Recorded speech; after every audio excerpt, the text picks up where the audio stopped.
Chers auditeurs, dans ce nouvel épisode, nous allons parler de la manière de comprendre les variations de marge et de les interpréter pour piloter la performance économique de votre entreprise. La marge, au sens large, bouge en réaction à trois moteurs: les prix et le mix que vous vendez, les coûts directs et indirects, et l'efficacité interne de votre organisation. Si vous arrivez à décomposer ces trois éléments, vous transformez un indicateur qui peut sembler abstrait en un levier d'amélioration tangible.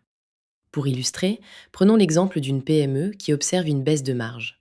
Ce n'est pas nécessairement une faute de la direction, mais parfois une combinaison de prix remis, de coûts matières et de surcharges opérationnelles. La première étape est de distinguer ce que l'on appelle couramment marge brute et marge opérationnelle. La marge brute reflète ce que vous gagnez sur les ventes après le coût des matières et de la main-d'œuvre directement liés aux produits ou aux services. La marge opérationnelle mesure ce qui reste après l'ensemble des coûts opérationnels sans tenir compte des éléments financiers ou fiscaux. Comprendre cette distinction évite les conclusions hâtives et guide les actions pertinentes. Deuxième étape, analyser les prix et les remises. Demandez-vous si vos prix ont réellement évolué, si vous avez accordé davantage de remises ou si votre mix s'est déplacé vers des produits moins rentables. Un exemple concret.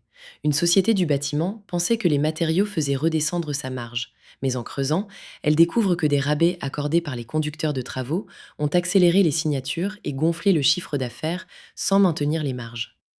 Troisième étape, examiner les coûts directs et la productivité. Des matières premières qui s'envolent, une sous-traitance mal gérée ou une main-d'œuvre moins expérimentée peuvent faire varier rapidement la marge. Enfin, évaluer l'organisation et la productivité.